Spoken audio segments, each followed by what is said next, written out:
Momma tried. Momma tried to raise me better, but her pleading I denied. That leaves only me to blame, 'cause Momma tried. Merle Haggard. On Friday, before I headed back to the halfway house, I hitched a ride to my parents' friends, Mike and Joan. My dad had been one of Joan's brother's best friends growing up back in Kentucky.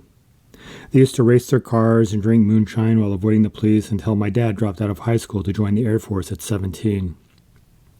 Joan stayed at home, the traditional housewife expected from her generation, cooking, cleaning, child care, and running the house and the finances. Like the women in my family, she'd pick up work as needed, whether it was waitressing, cashiering, or office work. Mike was a big wheel in a casino on the Strip who wore a suit and tie and kept tabs on millions of dollars, hundreds of dealers, croupiers, and gamblers. He was a quiet, even-headed guy, but powerfully built. He looked like he could handle a rowdy gambler if security couldn't. To me, he was like the uncle who loved to collect gadgets and work on stuff in the garage. Their two daughters, Becky and Gina, were wild. One was a year older than me, and the other a year younger. I took the youngest one, Gina, to see Blue Oyster Cult at the Aladdin when I was a senior. We spent vacations together going camping and panning for gold, or we'd go spend the weekend at their house in Vegas, hanging out and watching television while the adults went out gambling. They were both beautiful and cool city girls, and I was an awkward non-drinking dork from a mining town. They lived in a ranch-style house in a suburb built in the 60s like any other city that saw a population surge from baby boomers coming of working age. When I got to the house, both he and Joan were home. They'd always been good people, the kind of people who would drop everything and come fetch you off the highway when your truck broke down, which they did. When I rang the doorbell, I felt like I was disturbing them, and I should just go back to the halfway house, make myself invisible again. I'd been sweating, and the thirst I had was working hard. The heat like that can make a person haze over and feel gauzy. Before I could turn away, the door opened, and the cold air rushed over me. Joan stood there. A small grin crossed her face. It made me grin, too, and I felt the same old welcome. "Hey, how are things doing? Can I get you some iced tea?" she said. "Doing okay," I said. "I'd love some tea. Get on in here before the heat kills you over." I went into a house I'd been in dozens, if not hundreds of times. They had a big sectional couch and two puffy recliners we kids used to pile on and watch movies, with a big wooden coffee table that was piled with magazines. They had a VCR when no one else we knew did.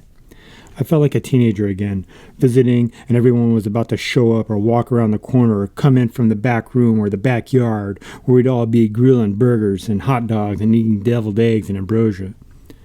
Joan was one of those old country women who didn't give two fucks about your feelings when she told you what she thought, and would say as much in the same breath. I half expected her to tell me what a fuck-up I'd been by hanging around with fools, and I should have known better given the fuck-ups in my family. She didn't know. Mike came in. "Oh, hey, there you are. Did you want some tea?" He greeted me as if I was still a gawky teenager instead of a convicted felon who had been released into a halfway house on Monday. A year and a half ago, I'd been a Soldier of the Year, Top Gun tanker with the Army National Guard. That came to an end when a friend started to steal the weapon from my unit's armory where we'd both been soldiers. And instead of alerting the first sergeant, I helped hurry it along. Soon, I was arrested in the armory right after I helped him sell it to get rid of it. I spent a lot of nights in my prison bunk thinking about my stupidity and having to try to explain it to friends and family. A clatter of ice into glass came from the kitchen. "I'm getting it," Joan called. He motioned me to sit on the couch as he sat in the recliner. Joan came into the living room with a glass of tea and a plate with a ham sandwich. She set it on the coffee table and motioned for me to sit down. Like my mother and grandmother, if you show up at their house, they gave you something to eat and drink. We made small talk. They asked how the job hunt was going. I asked how the girls were. Their oldest was getting married, and the youngest living with her guy and working. No grandkids yet. They asked about where I was staying, and when I told them, they looked concerned, knowing it was a neighborhood of low-flying police helicopters and drive-by shootings. They asked how my family was doing. When I said I hadn't had a chance to visit them yet, they nodded.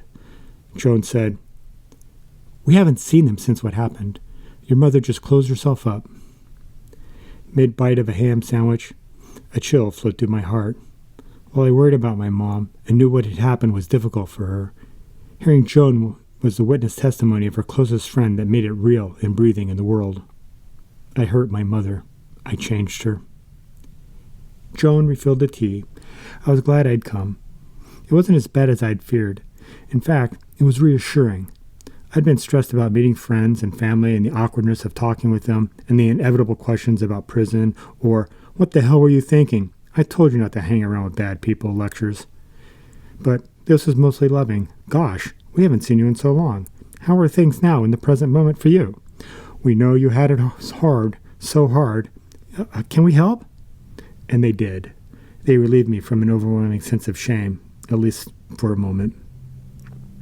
As I ate, Mike asked, "Any leads on work?" "Not so far, but I'm trying to get on as an apprentice at the Electricians Union Hall." I'd worked as an electrician at Bourne Federal Prison Camp for 10 months and figured that experience would help get me some work. "That's good trade. With the way they're building, you'd never be out of work around here." When I finished eating, Mike and I went out to the garage.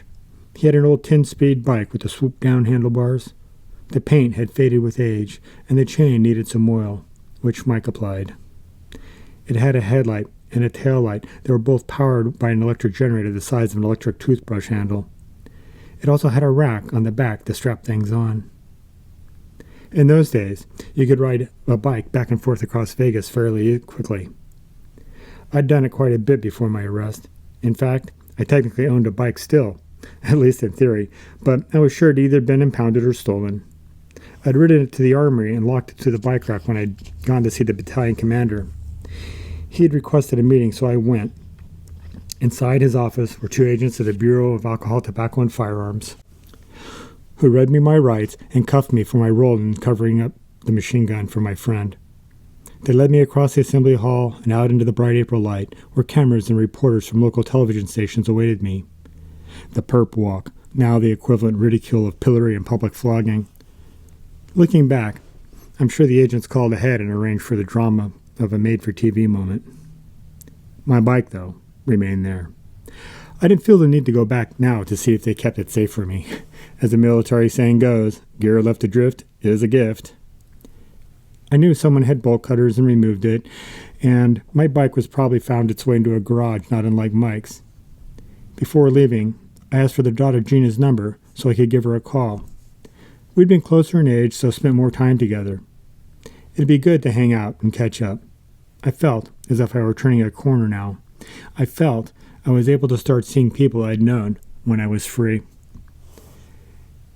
As I pedaled away into the hot day on the suburban street with its manicured lawns, though, I didn't think about catching up with friends. The memory of my arrest flooded my system. The panic of television crews wondering if my dad and my mom would catch the news. They did. I was sure they'd wonder where they went wrong. I bet they wondered when I became a criminal. How did a straight-laced boy from high school unravel? Had I always had a criminal's heart, simply repressed, or was I just a good boy gone astray? Maybe some of both. I can only imagine my mom's steely-eyed stare and her face set as if in a Depression-era FSA photograph as she watched the television. Today, decades later, people ask me how it all affected my mother. All I know is what Joan told me that one afternoon I showed up at her door. My family and I have never talked about it. What I do know is that my mother had once been so proud of me, the first grandson to graduate from high school, although I was 4th oldest behind my cousins. I was the first to go to college and had been an exemplary soldier, the honor graduate from my basic and armor training, battalion top gunner, soldier of the year. She never said, but how can it not hurt to see her oldest son reduced to an ex-con with an other-than-honorable discharge? I realize my mother is a mystery. The silence. What can you say about the implacable quiet? Maybe it's because of her austere religious upbringing, or her oaky roots of no use complaining. Nothing to do but salvage what you can without belly aching. Sort, pack, load the truck, and let's get on out of here to find work. Though stoic, my mother liked to laugh at family stories. like her father, who was always up to some kind of youthful mischief and sometimes found himself in the small town jail. And before he was married, was so charming, girls brought him cakes and other treats while he served out his time. Or my father's father and his uncles, who ran moonshine during Prohibition and rumors of gunfights and backwoods killings. Perhaps she saw some fate in one of her sons going to prison, just part of the bargain. It took me years to come to grips and understand what incarceration had revealed to me.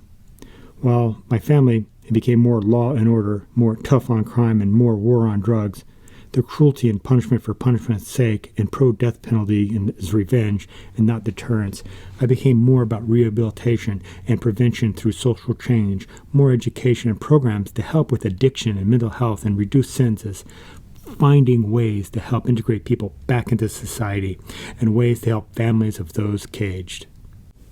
My incarceration to them I'd brought upon myself. They tried to raise me better, but now I was a bleeding heart liberal and a fool who didn't understand that only punishment can stop crime. She never said it directly to me. My mother said things when the family talked politics. You were either good or bad. There wasn't any in between, which, given our family history had a lot of grays, made no sense. But it is my fault, too. I didn't talk about my time in prison and what I'd learned from it with them. Even as I sat on the couch in a halfway house after returning from Mike and John's, looking at the bike I'd brought in to keep from being stolen, I had no thoughts of talking about my experiences. Who cared? No one I knew. I wanted to find a job, a girlfriend, and put it all behind me. I stayed in my philosophies and rhetorical arguments. I felt shame in bringing it up. Always something catches in my throat. Even now, as we talk about the weather, or how the flowers are blooming, or catching her up on my daughter's shenanigans, my silence extends around me like a pool of cold air.